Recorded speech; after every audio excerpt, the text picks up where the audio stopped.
కవి సామ్రాట్ విశ్వనాథ సత్యనారాయణ గారి గురించిన కార్యక్రమ పరంపరలో 10వ భాగం వేయి పడగలు నవల గురించిన ప్రత్యేక కార్యక్రమంలో 4వ వారం. ఈరోజు ముందుగా గత 3 వారాల్లో ఏం మాట్లాడుకున్నామో అతి క్లుప్తంగా తెలుసుకుని ఆ తరువాత ఈనాటి వేయి పడగలు నవల విశేషాల్లోకి వెళదాం.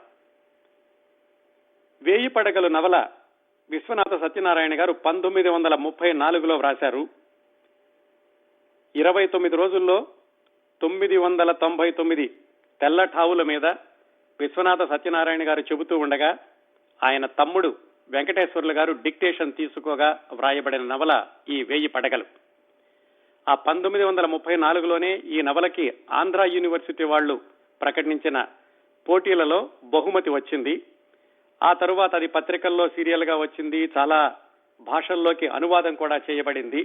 ఈ విశేషాలన్నీ మనం మొదటి వారం మాట్లాడుకున్నాం. 2వ వారం నుంచి ఈ వేయి పడగలు కథలోకి వెళ్లి గత 2 వారాలు కథ గురించి తెలుసుకున్నాం. కథ చెప్పేటప్పుడు కూడా మీకు ముందు చెప్పినట్లుగానే మొదటి 2 వారాలు మొట్టమొదట్లోని అధ్యాయాలు చాలా వివరంగా చెప్పాను. ఆ తర్వాత ఈ రోజు మిగతా కథ పూర్తి చేస్తానని కూడా చెప్పాను. గత 2 వారాల్లో మనం వివరంగా చూసినటువంటి అధ్యాయాల్లోని కథ క్లుప్తంగా ఏమిటంటే, ఈ వేయి పడగలు సాంఘిక నవల. ఈ కథ జరిగినటువంటి కాలం 1900, 1930 అంటే 100 సంవత్సరాల క్రిందట. ఈ కథ జరిగినటువంటి ప్రదేశం కూడా సుబ్బన్నపేట అని ఒక కల్పితమైనటువంటి గ్రామం. ఆ గ్రామానికి విశ్వనాథ సత్యనారాయణ గారి స్వగ్రామం నందమూరికి కూడా చాలా పోలికలు ఉన్నాయని కూడా మాట్లాడుకున్నాం. ఆ గ్రామంలో ఈ కథలో ముఖ్యమైనటువంటి పాత్రలు అంటే ముఖ్యమైనటువంటి విభాగాలు 2. ఒకటి, ఆ ఊరిని పరిపాలించేటటువంటి జమీందారు, ఆ జమీందారు గారి దగ్గర దివానుగా చేస్తున్నటువంటి ఒక బ్రాహ్మణ కుటుంబం. ఈ 2 శాఖలుగా కథ ప్రారంభం అవుతుంది. ముందుగా ఆ సుబ్బన్నపేట అనే ఊరు 300 సంవత్సరాల క్రిందట ఎలా ప్రారంభమైందో తెలుసుకున్నాం. ఈ ప్రస్తుతం కథాకాలం వచ్చేసరికి ఈ 2 ప్రధాన విభాగాల్లో జమీందారు గారి వైపు చూసుకుంటే, జమీందారు గారి పేరు కృష్ణమనాయుడు, వాళ్ళ అబ్బాయి పేరు పిల్ల జమీందారు అనుకుందాం రంగారావు, ఆయన దగ్గర దివానుగా పనిచేసి ఆయన రామేశ్వర శాస్త్రి, వాళ్ళ అబ్బాయి ధర్మారావు. ఈ ధర్మారావు మన వేయి పడగల నవలలో కథానాయకుడు, ముఖ్య సూత్రధారి కూడా. రామేశ్వర శాస్త్రి గారికి 4 వివాహాలు, 4 వర్ణాల నుంచి 4 యువతులను వివాహం చేసుకున్నారు. ఆ పైన ఒక వేశ్య ద్వారా కూడా ఆయనకి సంతానం ఉంది. అయినప్పటికీ ఆయన వ్యక్తిగత జీవితం గురించి ఎవరూ కూడా తప్పుపట్టలేదు. ఎందుకంటే ఆయనలో ఉన్నటువంటి దానగుణం, ఆయనలో ఉన్నటువంటి ప్రతిభ, పాండిత్యం, పలు విద్యల్లో ఆయనకున్నటువంటి ప్రావీణ్యత, వీటన్నిటిని చూసి ఊళ్ళో అందరూ కూడా చాలా గౌరవంగా ఉంటూ ఉండేవాళ్లు. జమీందారు గారికి కూడా రామేశ్వర శాస్త్రి అంటే చాలా చనువు. అయితే రామేశ్వర శాస్త్రి గారు మితిమీరినటువంటి దానాలు చేయడం వల్ల ఆయన ఈ కథాకాలం వచ్చేసరికి ఆయన తీవ్రమైనటువంటి ఆర్థిక ఇబ్బందుల్లో ఉన్నారు. ఆ ఆర్థిక ఇబ్బందుల్లోనే చనిపోయారు ఆయన. ఆయన చనిపోయే నాటికి ధర్మారావు మన కథానాయకుడు 5వ ఫారం చదువుతున్నాడు, అంటే 10వ తరగతి. ఆ రోజుల్లో ఆయన చదువు మానేసేయాల్సి వచ్చింది. కృష్ణమనాయుడు అంటే జమీందారు గారు ఎవరి దగ్గరైతే రామేశ్వర శాస్త్రి దివానుగా పనిచేశాడో ఆ కృష్ణమనాయుడు గారు, పెద్ద జమీందారు గారు, ధర్మారావు చదువు మానేసిన విషయం తెలుసుకుని ఆయనలో ఉన్నటువంటి ప్రతిభని గుర్తించి ధర్మారావుకి నేను ధన సహాయం చేస్తాను, నువ్వు వెళ్లి మిగతా చదువు కొనసాగించు అని బందరు పంపించారు. ఈ కృష్ణమనాయుడు గారు, పెద్ద జమీందారు గారు అబ్బాయి రంగారావు, చిన్న జమీందారుకు మాత్రం ఈ రామేశ్వర శాస్త్రి అన్నా ధర్మారావు అన్నా అంత అభిమానం ఉండదు. ఎందుకంటే ఈ రంగారావు చాలా ఆధునిక యువకుడు, చెన్నపట్నంలో చదువుకున్నాడు. వాళ్ళ నాన్నగారు చేసేవన్నీ కూడా పాత పద్ధతులు, కొత్త పద్ధతులు అమలు చేయాలి అని అనుకుంటూ ఉన్నాడు. కానీ నాన్నగారు ఇంకా జీవించే ఉన్నారు కాబట్టి ఆయన విజృంభించి తన ప్రతాపాన్ని చూపించలేదు. రంగారావు గారికి ఇష్టం లేకపోయినప్పటికీ వాళ్ళ నాన్నగారు కృష్ణమనాయుడు చేసిన సహాయం వల్ల ధర్మారావు బందర్లో చదువుకోవడానికి వెళ్ళాడు. బందర్లో చదువుకునేటప్పుడు ఆయనకి సహాధ్యాయులుగా మరొక 3 ఉండేవాళ్లు, రాఘవరావు, సూర్యపతి, కిరీటి అని. వాళ్ళు 4 కలిసి బందర్లో స్కూల్లో చదువుకుంటూ ఈయన 5వ ఫారం పూర్తి చేసి FA, BA మొదటి సంవత్సరం అలా చదువుకుంటూ ఉండేవాళ్లు. చదువు పెద్దగా కంటే కూడా ఎక్కువగా అల్లరి చేస్తూ ఉండేవాళ్లు. ఈయన BA మొదటి సంవత్సరం చదువుతూ ఉండగా జమీందారు గారు మరణించారు అన్న వార్త ఆయన వార్తాపత్రికల్లో చూస్తారు. ఎవరు? ధర్మారావు. చూసి ఇంకా ఆయన దగ్గర నుంచి ఆర్థిక సహాయం రాదు కాబట్టి ఆయన ఇంటికి వచ్చేశాడు ధర్మారావు. వచ్చేసేసి కోటకు వెళదామని చూస్తే ఆయన ఎవరూ కూడా సరిగా పలకరించలేదు. ఎందుకంటే రంగారావుకి ధర్మారావు అంటే ఇష్టం లేదు కాబట్టి. ఆ విధంగా బిఏ మొదటి సంవత్సరంలో ధర్మారావు బందరులో చదువు మానేసి సుబ్బన్నపేటకి వచ్చాడు. అప్పటికి ఆయన పరిస్థితి, ఆర్థిక పరమైన ఇబ్బందులు అలాగే ఉన్నాయి. తల్లి తను ఉండడానికి ఒక ఇల్లు మాత్రమే ఉంది. ఇంతవరకు కథ తెలుసుకున్నామండి. అయితే ఈ కథలో ఇంకొక విషయం ఏం చెప్పుకున్నామంటే, విశ్వనాథ సత్యనారాయణ గారి వ్యక్తిగత జీవితంలోని చాలా సంఘటనలు ఈ నవలల ప్రథమ అధ్యాయాల్లో చోటు చేసుకున్నాయి. అలాగే విశ్వనాథ గారికి పరిచయం ఉన్నటువంటి చాలా మంది వ్యక్తులు కూడా ఇందులో కొన్ని పాత్రలుగా రూపాంతరం చెందారు అని కూడా తెలుసుకున్నాం. ఆ విశేషాలు మాట్లాడుకునే సందర్భంలో ఒక ప్రత్యేకమైనటువంటి వ్యక్తి కొడాలి ఆంజనేయులు గారు అని ఆయన గురించి మాట్లాడుకున్నాం. ఒకానొక సందర్భంలో కొడాలి ఆంజనేయులు గారు విశ్వనాథ సత్యనారాయణ గారిని చెంపదెబ్బ కొట్టారు. ఆయన ఎందుకు కొట్టారు, కొట్టాల్సినటువంటి అవసరం ఏమొచ్చింది, అప్పుడు విశ్వనాథ గారు ఏం చేశారు, ఈ ప్రశ్నలతోటి క్రిందటి వారం కార్యక్రమాన్ని అక్కడ సెమికోలను పెట్టాం. అక్కడి నుంచి ఈ రోజు కొనసాగిద్దాం. అంటే మనం ఇప్పుడు వేయి పడగలు నవలలో నుంచి బయటకు వచ్చి విశ్వనాథ సత్యనారాయణ గారి వ్యక్తిగత జీవితంలోని వ్యక్తులు, సంఘటనలు, దాంట్లో ఎలా పోలికలు ఉన్నాయో మాట్లాడుకునేటటువంటి సందర్భం గురించి చెప్పుకుంటున్నాము. ఇది అయ్యాక మళ్ళీ నేను వేయి పడగలు కథలోకి వెళతాను. కొడాలి ఆంజనేయులు గారు మచిలీపట్నంలో ఉండేవాళ్ళు. ఆయన చాలా కొంచెం పొట్టిగా బలహీనంగా ఉండేవాళ్ళు. చిన్నప్పటి నుంచి కూడా విశ్వనాథ సత్యనారాయణ గారికి మంచి మిత్రులు. నిజానికి వాళ్ళిద్దరూ కలిసి సత్యాంజనేయులు అనే పేరుతోటి జంట కవిత్వం కూడా వ్రాద్దాం అనుకున్నారు. కొడాలి ఆంజనేయులు గారు కూడా కవిత్వం రాస్తూ ఉండేవాళ్ళు. అంతేకాకుండా ఆయన ఈ స్వాతంత్ర్య పోరాటంలో ప్రత్యక్షంగా పాల్గొని లాఠీ దెబ్బలు, జైలుకి వెళ్లడం ఇలాంటివన్నీ కూడా చేశారు. పొట్టిగా సన్నగా ఉండేవాళ్ళు ఆయన. పక్కన మన విశ్వనాథ వారు 6 అడుగుల విగ్రహం, నిత్యం యోగాభ్యాసం చేయడంతో చాలా దృఢమైనటువంటి శరీరం, అలా ఉండేవాళ్ళు విశ్వనాథ సత్యనారాయణ గారు. ఇద్దరికీ కూడా ప్రాణంలో ప్రాణమైనటువంటి స్నేహం. వీళ్ళిద్దరూ అంటే కొడాలి ఆంజనేయులు గారు, విశ్వనాథ సత్యనారాయణ గారు ఒకసారి తిరువూరు తాలూకాలో గంపలగూడెం అని ఒక ఊళ్ళో ఉంటే ఆ ఊళ్ళో ఏదో సభకి వెళ్లి వస్తున్నారు. సభ అంటే ఏమిటంటే సాహితీ సభ. విశ్వనాథ వారు బిఏ పాస్ అవ్వడానికి ప్రయత్నాలు చేసే రోజుల్లోనూ, ఆయన ఉద్యోగం మానేసి మళ్లీ చేసి ఇలాంటి రోజుల్లో కూడా ఆయనకి కవిగా ఆంధ్రదేశం అంతటా విపరీతమైనటువంటి పేరు వచ్చింది. ఆ రోజుల్లో అంటే 1920-34 ఈ ప్రాంతాల్లో, ఆ 10-15 సంవత్సరాల్లో విశ్వనాథ వారు ఊరూరికి వెళ్లి సాహితీ సభల్లో పాల్గొంటూ ఉండేవాళ్లు. ఆయనకి పండితుడు అని చెప్పి అన్ని చోట్లకి పిలిచి గౌరవిస్తూ ఉండేవాళ్లు అంత చిన్న వయసులోనే. ఆ విధంగా కొడాలి ఆంజనేయులు గారు, విశ్వనాథ సత్యనారాయణ గారు గంపలగూడెం వెళ్లి ఒక సభలో పాల్గొని వెనక్కి వస్తున్నారు. వస్తుంటే ఆంజనేయులు గారు అడిగారు, ఏమిటి సత్యనారాయణ, ఇందాక సభలో శ్రీనాథుడి గురించి అట్లా మాట్లాడావు, శ్రీనాథుడు లేకపోతే శీసపద్యం ఉండేదా అన్నారు. ఏం జరిగిందంటే ఆ సభలో విశ్వనాథ వారు శ్రీనాథుడు శీసపద్యాన్ని చెడగొట్టాడు, శ్రీనాథుడు శీసపద్యం రాయకుండా ఉంటే గనక శీసపద్యం ఇంకా అందంగా ఉండేది అని ఏదో మాట్లాడారు. ఆయనకి ఉన్నటువంటి అభిప్రాయాన్ని ఆయన వేదిక మీద వెలిబుచ్చారు. దానిని ఆంజనేయులు గారు మళ్ళీ అడిగారు, ఎందుకు అలా మాట్లాడావు, శ్రీనాథుడి గురించి నిరసనగా ఎందుకు చెప్పావు అని. అసలు శ్రీనాథుడు లేకపోతే శీసపద్యం ఏమై ఉండేది అని ఆంజనేయులు గారు అన్నారు. అంటే విశ్వనాథ వారు ఏమై ఉండేది, నిక్షేపంగా ఉండేది, ఆయన లేకపోతే శీసపద్యం ఏమీ అయ్యేది కాదు, ఇంకా బాగుండేది అన్నారు. అనగాని ఆంజనేయులు గారు నోరు ముయ్యి అన్నారు. అంటే 7 చెవులే అట్టే వాగమాకు, నడువు అసలు ముందు, శ్రీనాథుడు లేకపోతే శీసపద్యం ఇంత దౌర్భాగ్య దశకు వచ్చి ఉండేది కాదు అని సత్యనారాయణ గారు మళ్లీ రెట్టించారు. దాంతో ఆంజనేయులు గారికి ఒక్కసారి కోపం వచ్చి అంత పొట్టిగా ఉన్న మనిషి కూడా కొంచెం పైకి చూసి లాగి చెంపకాయ కొట్టారు విశ్వనాథ వారిని. ఒక్కసారి విశ్వనాథ వారికి కళ్ళు తిరిగినట్టయింది, కళ్ళు బైర్లు కమ్మిని.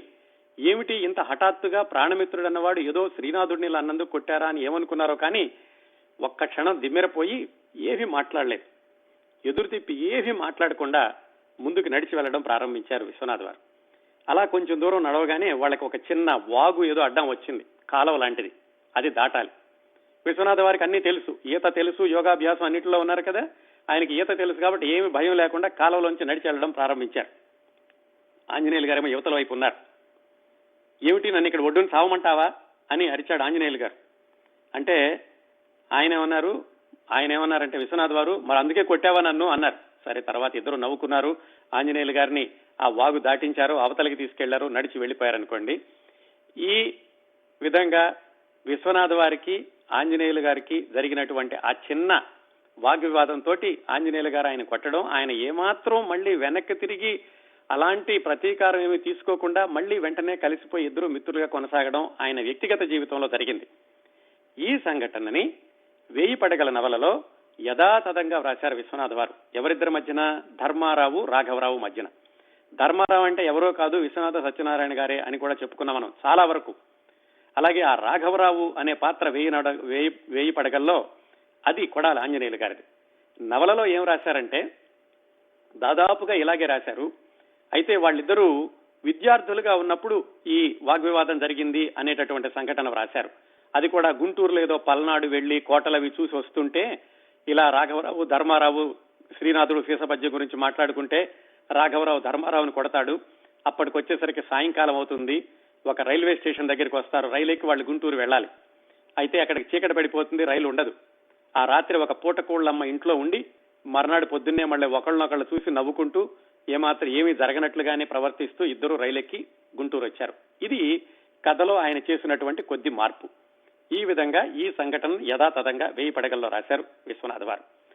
విశ్వనాథ్ వారికి మంచి మిత్రులు ఉండేవాళ్ళండి. ఆయనకి యారా చివరి వరకు కూడా విశ్వనాథ్ వారిని యారా అని పిలవగలిగిన ఆయన కోట పద్మనాభం గారని ఆయన ఒక మిత్రుడు ఉండేవాళ్ళు. అలాగే కొడాలి సుబ్బారావు గారిని ఇంకొక మిత్రుడు ఉండేవాళ్ళు.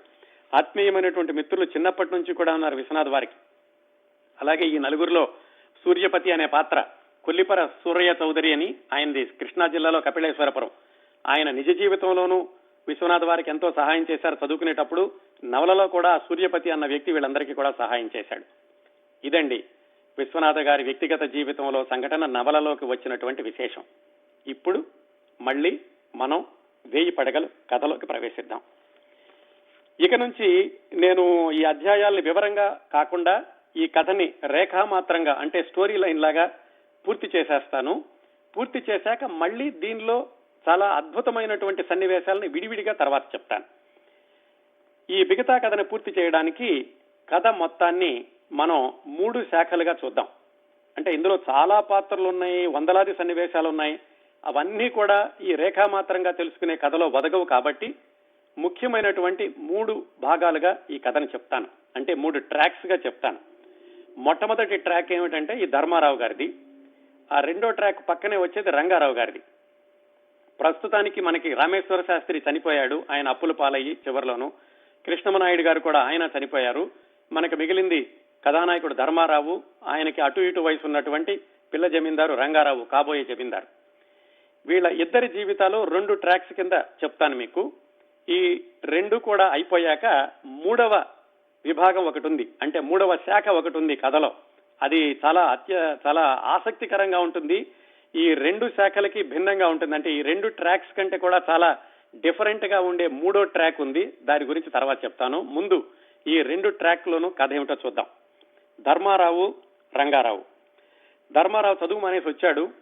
రంగారావు గారి తండ్రి చనిపోయాడు. ఇంకా ఆయనే జమీందారు కావాల్సినటువంటి పరిస్థితి. తండ్రి చనిపోగానే రంగారావు పిల్ల జమీందారు చాలా సంస్కరణలు చేపట్టాడు. సంస్కరణలు అంటే ఏమిటంటే తండ్రి గారు చేసినటువంటి ఔదార్యమైన పనులన్నీ కూడా ఆయన ఆపేశారు.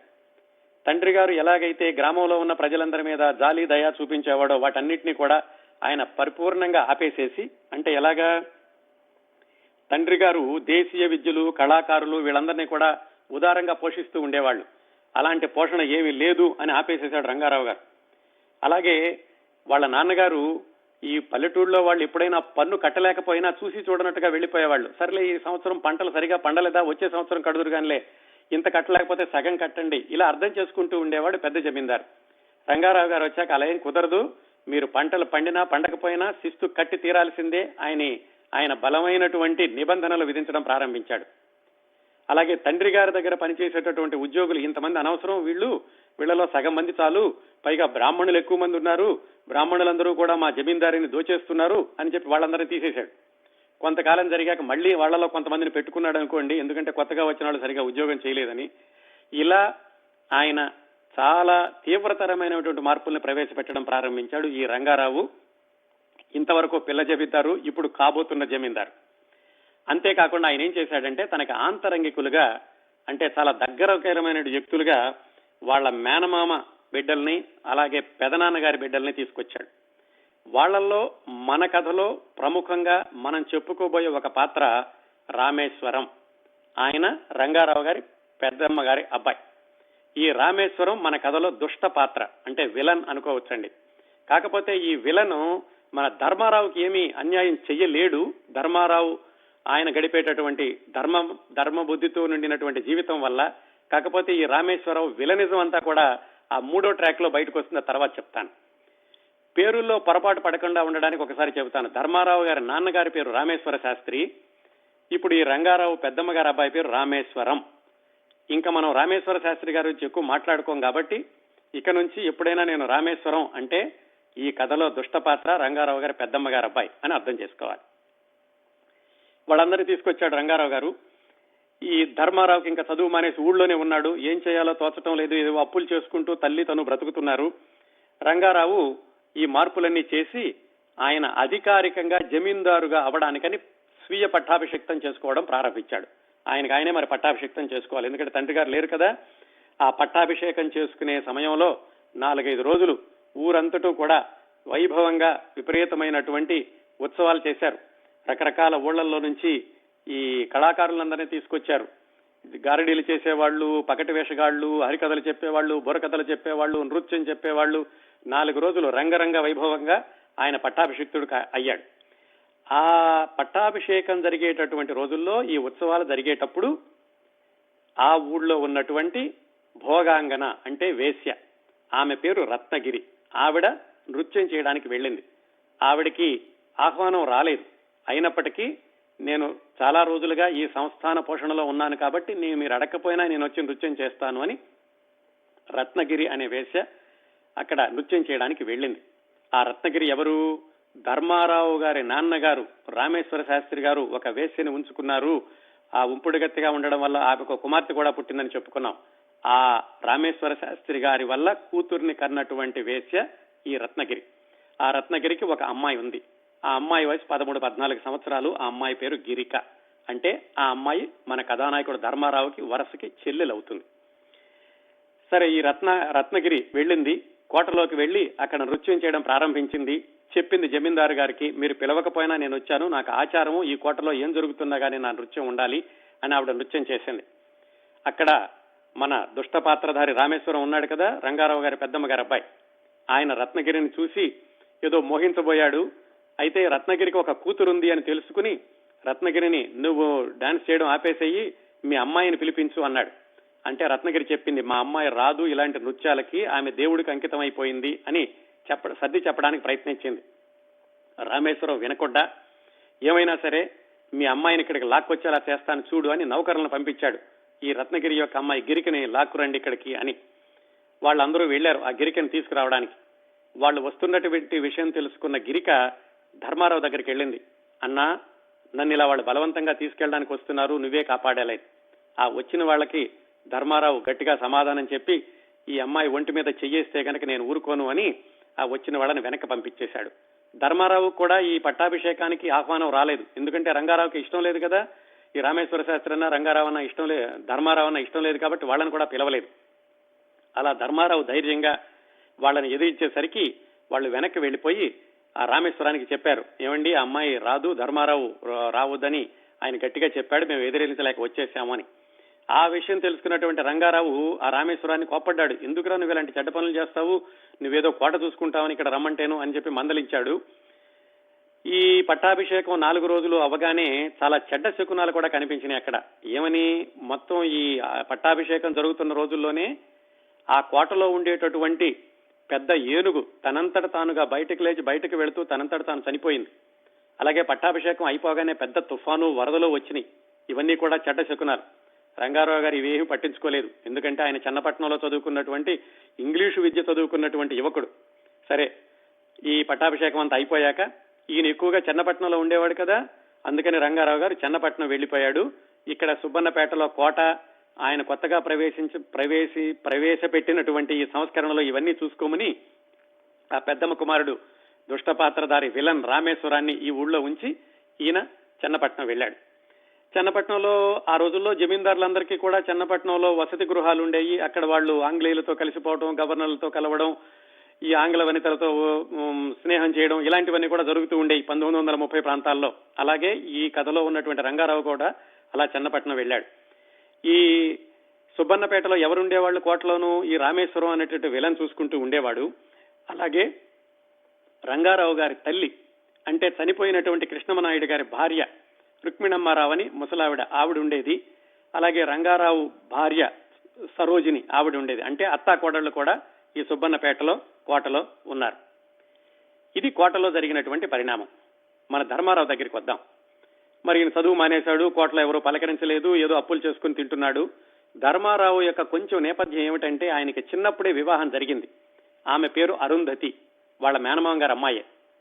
అయితే ఆ బాల్య వివాహం కాబట్టి అమ్మాయికి వయసు వచ్చే వరకు కూడా అమ్మా నాన్నల ఇంట్లోనే ఉండేది. వయసు వచ్చాక కాపురానికి పంపించేవాళ్ళు. ఇప్పుడు ధర్మారావుకి అమ్మాయిని కాపురానికి తీసుకురావాల్సినటువంటి పరిస్థితి. వెళ్ళాడు వాళ్ళ మేనమామ గారిని అంటే మామగారిని అడగడానికి అమ్మాయిని పంపించమని. అప్పటికి వాళ్ళు ఏం చేశారంటే ఆ అరుంధతికి చాలా చాడీలు చెప్పారు. మీ మామగారు చనిపోయారు, పైసా ఆస్తి మిగల్చలేదు, అంతా అప్పులు చేసేశాడు, ఉన్న ఆస్తి అంతా అయిపోయింది, మీ ఆయనేమో చదువు మానేసి వచ్చి ఊళ్ళో కూర్చున్నాడు, ఉద్యోగం సద్యోగం లేదు, నిన్ను తీసుకెళ్లి ఎలా పోషిస్తాడు, ఇలాగ ఏవో రకరకాల చాడీలు చెప్పారు అరుంధతికి. మన ధర్మారావు వెళ్లి ఆ భార్యని కాపురానికి రమ్మని అడిగేసరికి ముందుగా రానని ఆవిడ కొంచెం అటు ఇటు చేసింది, కానీ ఈయన ఎలాగో నచ్చ చెప్పి బెదిరించి బామాలి ఆవిడ్ని కాపురానికి తీసుకొచ్చాడు. ఈ ఊరు వచ్చాక అరుంధతికి తెలిసింది భర్త యొక్క విలువేమిటో. ఊళ్ళో అందరూ కూడా ఆ చనిపోయిన మామగారి గురించి చాలా గౌరవంగా మాట్లాడడం, గొప్పగా మాట్లాడడం, ధర్మారావుకి అందరూ నమస్కారాలు పెట్టడం, అలాగే ధర్మారావులో ఉన్నటువంటి విద్వత్తు, అప్పటికే ధర్మారావు కవిత్వము పాండిత్యము అందరికీ తెలిసి ఉండడం, ఇవన్నీ గమనించి అరుంధతి భర్తతో ప్రేమగా ఉండడం ప్రారంభించింది. ఇలా వీళ్ళున్నారు. ఈ ధర్మారావు మరి చదువు మానేసి ఉన్నాడు కదా.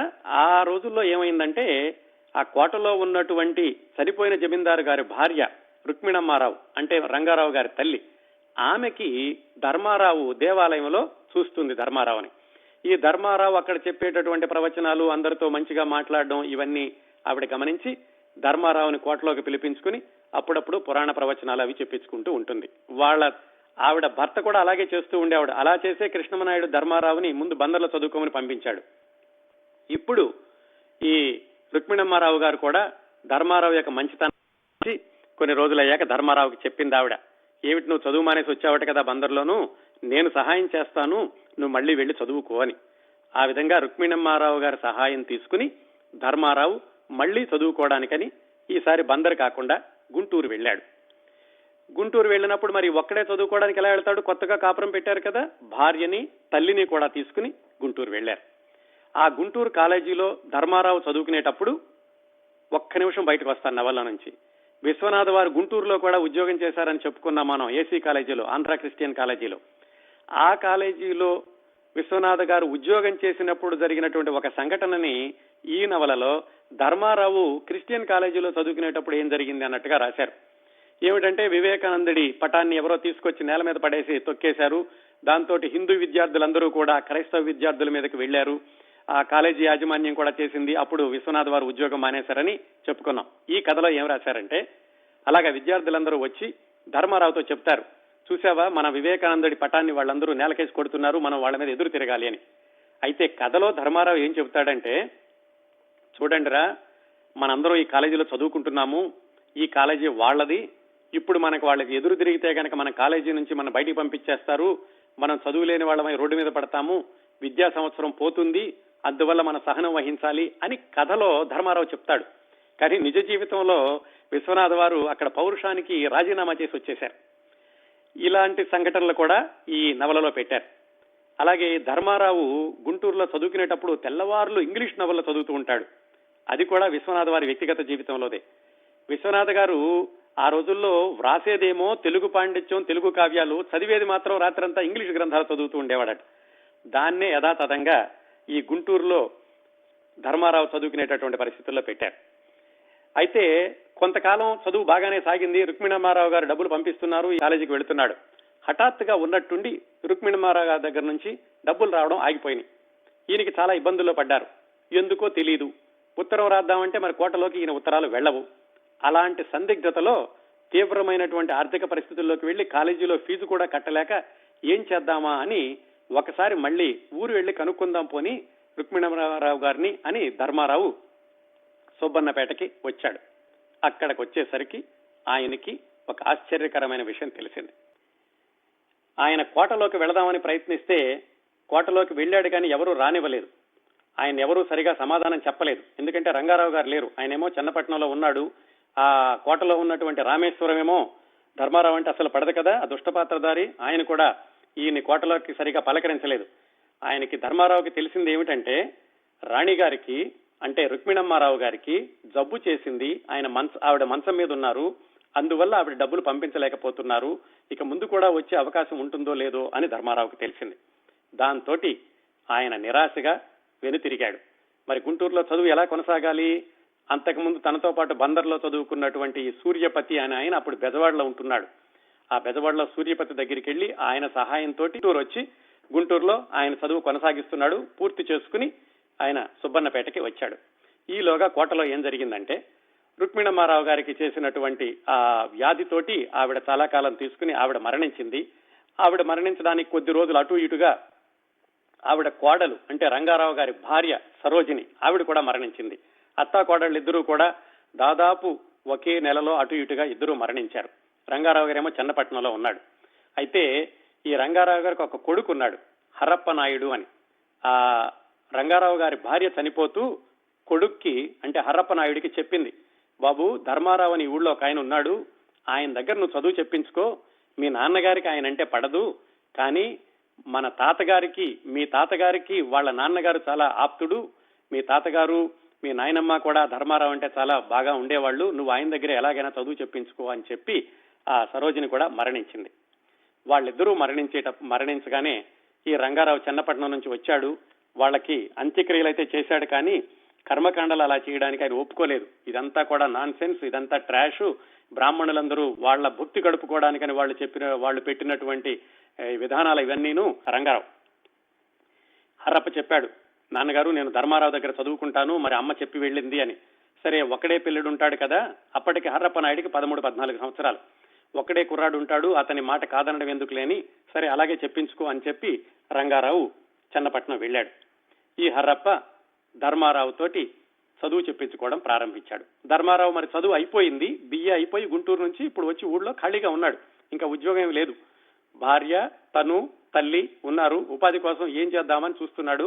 అదే సమయంలో ఈ హర్రప్ప నాయుడు అంటే 3వ తరపు జమీందారు కుర్రవాడు, 14 సంవత్సరాల వాడు, అతను ధర్మారావు తోటి చదువు చెప్పించుకోవడం ప్రారంభించాడు. అయితే రంగారావు ఏం చేశాడు, ఈ ధర్మారావు దగ్గర మాత్రమే కాదు, ధర్మారావు నీకు తెలుగు సంస్కృతం నేర్పుతాడు, నీకు ఇంగ్లీష్ కూడా నేర్చుకోవాలని ఒక ఇంగ్లీషు దొరగారిని తీసుకొచ్చి అక్కడ బంగ్లాలో పెట్టి అతన్ని కూడా ఈ హర్రప్ప నాయుడికి చదువు చెప్పమని చెప్తాడు. సాయంకాల పూటేమో దొరగారు చెబుతూ ఉంటాడు, ధర్మారావు పగలు చదువు చెప్తూ ఉంటాడు ఈ హర్రప్ప నాయుడికి. ఇద్దరి మధ్యన కూడా హర్రప్ప నాయుడికి గందరగోళం అవుతూ ఉంటుంది. ఆ వాట్సన్ దొర ఈట్సన్ దొర అతనొచ్చేమో జీసస్ క్రీస్తునే నమ్ముకో, నువ్వు క్రీస్తు మాత్రమే దేవుడు, మిగతా వాళ్ళు దేవుళ్ళు కాదు అని ఆయన చెప్తుంటాడు. ధర్మారావు ఏమో అన్ని మతాలు కూడా ఒకటే అని చెప్పి ఈయన సర్వమత సమానత్వం ఈయన బోధిస్తూ ఉంటాడు. హర్రప్ప నాయుడు అడుగుతాడు, ఇదేమిటి ధర్మారావు గారు, ఆ దొరగారేమో అలా చెబుతున్నాడు, క్రీస్తుని మాత్రమే నమ్ముకోమంటున్నాడు, మీరేమో అన్ని మతాలు సమానమే అంటున్నారు అంటే ఈ ధర్మారావు ఏదో సర్ది చెప్తాడు అనుకోండి. ఆ దొరగారికేమో 1000 రూపాయలు ఎంతో జీతం ఇస్తారు అప్పట్లోనే, నెల రోజులకి. ధర్మారావుకి ఏమీ జీతం ఇవ్వరు. ఈ హర్రప్ప నాయుడు అడుగుతాడు, ధర్మారావు గారు మరి ఏమి మీరు జీతం తీసుకోకుండా వస్తున్నారు, మీ ఇల్లు ఎలా గడుస్తోంది అంటే, పర్వాలేదు నాకు జీతం అవసరం లేదు, మీ కుటుంబానికి సేవ చేయడం మా కుటుంబానికి ముందు నుంచి అలవాటే అంటాడు. కానీ కుర్రవాడైనప్పటికీ ఆ హర్రప్ప నాయుడికి ఈ ధర్మారావు యొక్క పరిస్థితి తెలుసుకుని వాళ్ళ ఇంటికి ఏదో సందర్భంతో సంభావన పంపిస్తాడు. ఇంకా అక్కడి నుంచి నెల కూడా ఆ ఇంటికి కావాల్సిన సరుకులన్నీ కూడా ఈ మనవడైనటువంటి జమీందారు హర్రప్ప నాయుడు ధర్మారావుకి పంపిస్తాడు.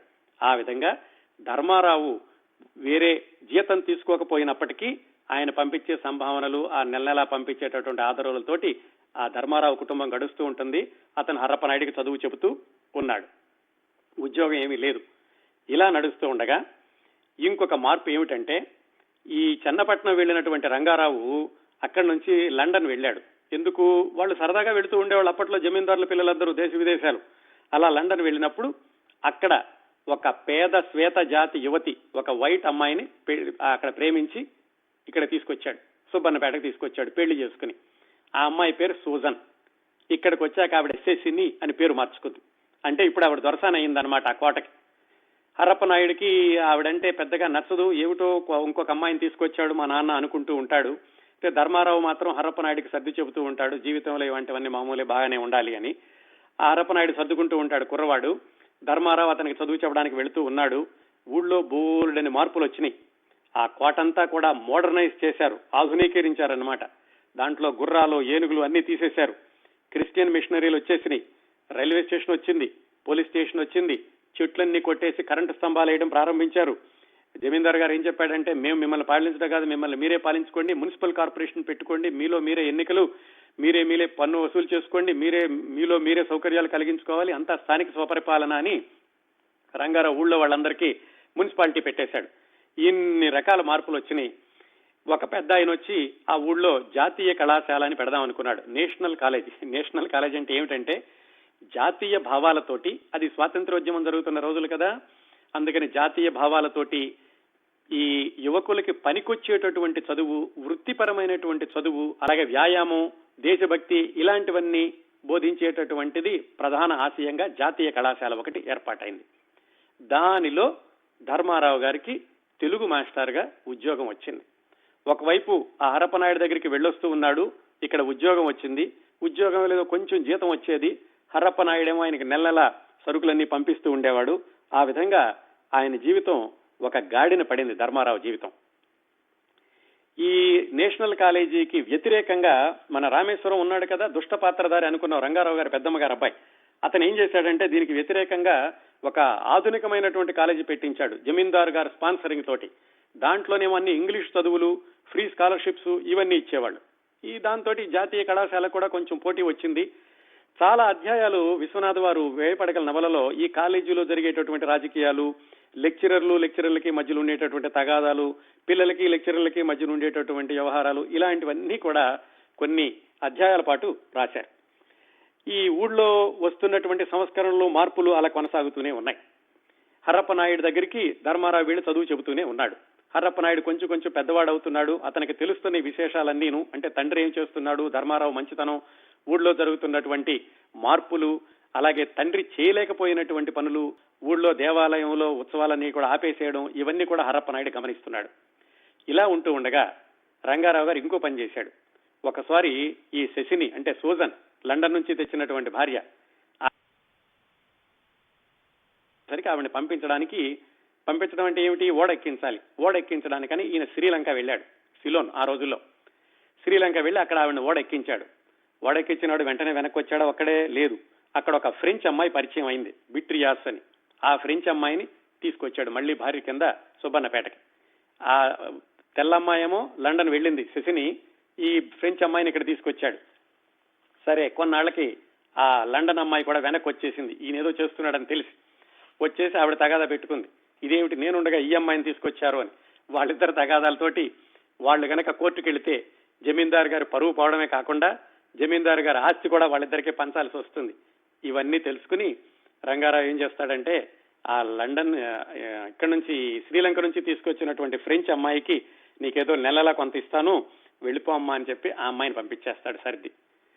ఈ లండన్ నుంచి వచ్చినటువంటి సూజన్, శశిని, ఆ అమ్మాయి ఏం చేస్తుందంటే, ఆ అమ్మాయి అసలు ఎందుకు వచ్చింది, వాళ్ళ అమ్మా నాన్న ఏం చెప్పారంటే, భారతదేశంలో జమీందారులు ఉన్నారు, బాగా డబ్బులున్నాళ్ళు, నువ్వు వెళ్ళి కొన్నాళ్ళు అక్కడ ఆయనతో ఉండి ఆ డబ్బులన్నీ తీసుకురా అని చెప్పి పంపించారు. అందుకని ఆమె, ఈ ఫ్రెంచ్ అమ్మాయి వెళ్ళిపోగానే, నేను వెళ్ళిపోతానికి మా దేశం, మీరు నాకు వద్దు, అందుకని అన్న ఆస్తి అంతా మూటలు కట్టుకుని వెళ్ళిపోవడానికి ప్రయత్నిస్తుంది. అదే సమయంలో రంగారావుకి విపరీతమైనటువంటి జబ్బు చేస్తుంది. ఇంకా మీకు జబ్బు చేసింది, మీతో నేను కాపురం చేయలేను, మా ఊరు వెళ్ళిపోతానని ఇవిడన్నీ సర్దుకుని వెళ్ళిపోతుంటే, ఎలాగో ఆవిడ మూటలు కట్టుకుని వెళ్ళిపోయేటటువంటి పెట్టెల్లో కొద్ది పెట్టెల్ని ఆ కొత్తగా వచ్చినటువంటి దివాను కొంచెం వరకు కాపాడగలుగుతాడు. అలాగే హరప్పనాయుడు వెళ్ళి ఆవిడ బతిమాలి, అమ్మ నువ్వు వెళితే వెళ్ళావు, డబ్బులు తీసుకెళ్ళావు, నువ్వు తీసుకెళ్లే పెట్టెల్లో మా అమ్మ, మా నాయనమ్మ నగలున్నాయి, ఆ నగలైనా ఇచ్చేసేయ్యి అని పిల్లవాడు బతిమాలి ఆ అమ్మాయి దగ్గర నగలు మాత్రం తీసుకుంటాడు, రాచరికం నగలు అవి తీసుకుంటాడు. ఆ అమ్మాయి వెళ్ళిపోయింది. ఆ విధంగా రంగారావు గారు భార్య మరణించాక ఒక తెల్లమ్మాయిని, ఫ్రెంచ్ అమ్మాయిని తీసుకొచ్చి ఇద్దరితోటి ఆయన విపరీతమైనటువంటి బాధలు పడి వాళ్ళిద్దరు కూడా వెళ్ళిపోయారు. ఈయనకి జబ్బు చేసిందని తెలుసుకున్నాం కదా రంగారావు గారికి. ఆ జబ్బు చేసిన సమయంలో హర్రప్ప నాయుడు కొంచెం కొంచెంగా బాధ్యతలు తెలుసుకుని ఆయన నెమ్మదిగా చక్కబెట్టడం మొదలుపెట్టాడు. చక్కబెట్టడం అంటే ఏమిటి? తాతగారు చేసినటువంటి మంచి పనుల్ని తండ్రి ఏవైతే కాకుండా చేశాడో వాటిని కొంచెం కొంచెం సర్దడం ప్రారంభించాడు. ప్రారంభించే క్రమంలో ఆయన ఏం చేశాడంటే, ఆ ఊళ్ళో ఉన్నటువంటి ఆ వేణుగోపాల స్వామి దేవాలయంలో ఎప్పటి నుంటో ఉత్సవాలు ఆగిపోయినాయి. ఆ ఉత్సవాలన్నిటినీ కూడా మళ్ళా పునరుద్ధరించాడు. ఉత్సవాలు చేయడం ప్రారంభించాడు. ఈ రంగారావు గారు జబ్బు చేసి మంచంలో ఉన్నాడు కదా, సరే కొడుకు చేస్తున్నాడులని ఆయన ఏం కాదనలేకపోయాడు. అప్పటికే మరి తీసుకొచ్చిన ఇద్దరు భార్యలతోటి ఆయన దెబ్బలు తినున్నాడు. ఆయన మాట్లాడకుండా ఊరుకున్నాడు. ఈయన వేణుగోపాల స్వామి ఉత్సవాలు మళ్లీ చేస్తున్నాడు కానీ ఊళ్ళో విపరీతమైనటువంటి ఆనందం అందరికీ. అప్పటికి ధర్మారావుకు ఒక కొడుకు కూడా పుట్టాడు. ఆ కొడుకు రామేశ్వర శాస్త్రి, చిన్న రామేశ్వర శాస్త్రి అని పేరు పెట్టుకున్నాడు, తండ్రి గారి పేరే. ఆ కొడుకు కోటలోకి వెళ్లడం, ఆ జమీందారు గారికి దగ్గర అవ్వడం సంభవించింది. ఆ రంగారావు గారికి ఏమిటంటే మరి ఇప్పటికే దెబ్బలు తగిలి ఉన్నాడు, ఇప్పుడు అనారోగ్యం. దాంతో ధర్మారావు మీద కోపం ఉన్నప్పటికీ వచ్చినటువంటి చిన్నపిల్లని దగ్గరికి రానిచ్చేవాడు. ఈయన ఈ హరప్పనాయుడు దేవాలయంలో మళ్లీ ఉత్సవాలు ప్రారంభించే ఆ రోజుల్లోనే ధర్మారావుని ఏం చేశాడంటే, నిన్ను నా దివాన్గా పెట్టుకుంటున్నాను నేను అని తన దగ్గర దివాన్గా కూడా నియమించుకున్నాడు. అప్పట్లోనే ఆ ధర్మారావు ఉద్యోగం కూడా మానేసినట్లున్నాడు. మొత్తానికి ధర్మారావు మళ్లీ కోటలో హరప్పనాయుడు ద్వారా రాచరికపు ఆ జమీందారు వంశానికి దగ్గరయ్యాడు. ఆ ఉత్సవాలు చేసేటప్పుడు ఆ ఉత్సవాల్లో ఊరందరూ కూడా చాలా వైభవంగా దాదాపు 15-16 సంవత్సరాల తర్వాత మళ్ళా గుళ్ళో ఉత్సవాలు జరుగుతున్నాయని బంధువులందరినీ పిలుచుకున్నారు. ఆ ఉత్సవాలు చేసే సమయంలోనే అక్కడ నృత్యం చేస్తూ గిరిక అంటే ధర్మారావు గారి వరసకి చెల్లెలు, ఆ వేశ్య యొక్క కూతురు, ఆ ఉత్సవాల్లో నృత్యం చేస్తూ 7 రోజులు నృత్యం చేసి దేవుడిలో ఐక్యమైపోయినట్లుగా ఆవిడ అక్కడ ప్రాణాలు విడుస్తుంది. అదే రోజుల్లో ఈ ధర్మారావు భార్య అరుంధతి కూడా విపరీతంగా జబ్బు చేస్తుంది. మందులు ఇప్పిస్తూ ఉంటాడు, ఆవిడ రోగం ఏమో వెనక పడదు. ఇలా జరుగుతూ ఉండగానే రంగారావు ఆరోగ్యం మాత్రం కొంచెం కుదుట పడుతుంది ఆయుర్వేద వైద్యం ద్వారాను. ఈలోగా హరప్పనాయుడు, ఆయనకు అప్పటికి 20 సంవత్సరాలు వచ్చినాయి, మంచి పనులన్నీ చేశాడు. నాయనమ్మకి తల్లికి అంత్యక్రియలు కూడా చేశాడు. అన్ని సంవత్సరాల తర్వాత మళ్ళా సంవత్సరీకాలం మొదలు పెట్టాడు. ఈ మంచి పనులను చేశాక హరప్పనాయుడు 20 సంవత్సరాల వయసులో తను అనుకున్నాడు అనమాట, నేను ఈ లోకానికి వచ్చిన పనంతా అయిపోయిద్ది, మా నాన్న చేయలేకపోయిన మంచి పనులు నేను చేశాను, మా తాతగారి వైభవాన్ని నిలబెట్టాను, ఇంకా నేను ఇక్కడికంటే కూడా పైలోకానికి వెళ్లిపోవాలి అనుకుని తనంతట తానుగా యోగ మరణం పొందుతాడు. యోగ మరణం అంటే ఏమిటో నేను తర్వాత వివరంగా చెప్తాను. ఆయన కూడా చనిపోయాడు హర్రప్ప. రంగారావు ఆరోగ్యం కుదుట పడింది. గణాచారి అని ఒక పాత్ర ఉంది, ఎప్పుడు కూడా ఊళ్ళో వాళ్ళకి మంచి చెడు చెబుతూ ఉంటుందని. ఆ అమ్మాయి కూడా పాకలో ఉంటే పాక తగలపడిపోయి ఆమె చనిపోయింది. ఈలోగా ధర్మారావు భార్య అరుంధతి, ఆమె కూడా దీర్ఘమైనటువంటి వ్యాధి తీసుకుని ఆవిడ చనిపోయింది. ఇలా కథలో ప్రవేశించిన పాత్రలన్నీ కూడా ఒకటొకటే రాలిపోయినాయి. ధర్మారావు కొడుకు, అక్కడ రంగారావు కొడుకు కూడా మరణించాడు. రంగారావు ఇంకొక కొడుకుని దత్తత చేసుకున్నాడు. వీళ్లు మాత్రమే మిగిలారు. ఈలోగా ఏమైందంటే, మనం చెప్పుకోనటువంటి ఒక సంఘటన ఉంది. ఇది ఈ ధర్మారావుకి అరుంధతికి భీమవరం దగ్గర ఉండి అని ఒక ఊరుంది. ఆ ఊళ్ళో పశుపతి అనేటటువంటి మిత్రుడు పరిచయం అవుతాడు. ఆ పశుపతి ధర్మారావు ఒకటే వయసు. పశుపతికి ఒక పాప ఉంటుంది. ఆ పాప అంటే ఇప్పుడు 12 సంవత్సరాలు. ఈ కథంతా జరిగేసరికి ధర్మారావుకి 37 సంవత్సరాలు. ఆ 12 ఏళ్ల అమ్మాయి చిన్నప్పటి నుంచి కూడా ధర్మారావు అంటే ఇష్టపడుతుంది. ఈ ధర్మారావు భార్య అరుంధతి చనిపోయేటప్పుడు కూడా ఆ చిన్న అరుంధతికి చెబుతుంది, ఏమే నేను చనిపోయాక మా ఆయన్ని పెళ్లి చేసుకుంటావా అని. ధర్మారావు మాత్రం అంటాడు, అది అలాంటి మాటలు మాకు చాలా చిన్నపిల్ల, తనకి నాకు 25 సంవత్సరాల వయసు తేడా ఉంది, ఆ అమ్మాయిని నేను పెళ్లి చేసుకోవడం ఏమిటి అని భార్యను మందలిస్తాడు. సరే, భార్య చనిపోయింది, ఇప్పుడు ఒక్కడే ఉన్నాడు. పశుపతి ఇంటికి వెళ్ళాడు మామూలుగా ఆ మిత్రుడిని పలకరిద్దామని. అక్కడ ఆ చిన్నపిల్ల ఏమైనా సరే నిన్నే పెళ్లి చేసుకుంటానని పట్టుపట్టింది. అందరూ చెప్పారు, నువ్వు చిన్నపిల్లవి, నువ్వు ఈయన్ని పెళ్లి చేసుకోవడం ఏమిటని. ధర్మారావు కూడా చెబుతాడు, నువ్వేమిటి నన్ను పెళ్లి చేసుకోవడం ఏమిటి, నీకు అర్థం కావటం లేదు, జాగ్రత్తగా విను, నేను తండ్రి లాంటి వాడిని అన్నా కానీ ఆ పిల్ల బలవంతంగా ఆవిడ అన్నం తినడం మానేసేసి నిరాహార దీక్ష చేసి శరీరాన్ని కృషింపజేసుకుంటుంటే ఇంకప్పుడు తప్పనిసరి ఆయన ఆ చిన్నపిల్లని ద్వితీయ వివాహం చేసుకుంటారు. ఆవిడ చిన్న అరుంధతి. చివరికి ఆయన నాకేం మిగిలింది, ఇంతమంది వెళ్లిపోయారు, మా నాన్న జమీందారు గారు భార్య, నా భార్య గణాచారి హరప్పనాయుడు, ఇంతమంది చనిపోయారు, నాకు ఏం మిగిలింది అనుకుంటుంటే చిన్న అరుంధతి నేను మిగిలితిని అని ఆయన దగ్గరకు వస్తుంది. ఆ విధంగా ధర్మారావు చిన్న అరుంధతి అలా వాళ్ళు అనుకూలంగా ఉంటారు అనేటటువంటి సూచన ప్రాయంగా నవల ముగుస్తుంది. దీన్ని ప్రతీకాత్మకంగా తీసుకుంటే 1000 పడగలు, ఆ ఊరు మొదలైనప్పుడు 1000 పడగలతోటి స్వామి కాపాడుతూ ఉన్నాడు. మధ్యలో ఉన్నటువంటి ఈ మార్పులు వీటన్నిటిగా ఒక్కొక్క పడగ రాలిపోతూ వచ్చి చివరికి 2 పడగల మిగిలినయి. అదే వివాహ వ్యవస్థ. ధర్మారావు చిన్న అరుంధతి వివాహంతో ఉన్నారు, వాళ్ళిద్దరూ ధర్మాన్ని కొనసాగించబోతున్నారు అనేటటువంటి సూచనతో నవల ముగుస్తుంది. ఇదండి నవలలోని ప్రధానమైన కథ. నేను చాలా విషయాలు చెప్పలేదు మీకు. నేను స్టోరీ లైన్ అన్నాను కదా, అది మాత్రమే చెప్పాను. దాంట్లో కూడా 2 ట్రాక్స్ మాత్రమే చెప్పాను. 3వ ట్రాక్ చాలా ఆసక్తికరమైందని చెప్పాను కదా, అది వచ్చే వారం చెప్పాలి. ఆ 3వ ట్రాక్ సస్పెన్స్, క్రైమ్, థ్రిల్లర్ కథలాగా ఉంటుంది. 1000 పడగల నవలలో ఇంత ధర్మాన్ని, వేదాంతాన్ని, ఎన్నో శాస్త్రాలని చర్చించిన విశ్వనాథ సత్యనారాయణ గారు ఈ క్రైమ్, సస్పెన్స్, మర్డర్ సీరియల్ కూడా ఎలా చెప్పారో మనం వచ్చే వారం తెలుసుకుందాం. అది 3వ ట్రాక్. ఆ ట్రాక్ తోటి 1000 పడగల నవల కథాంశం పూర్తవుతుంది.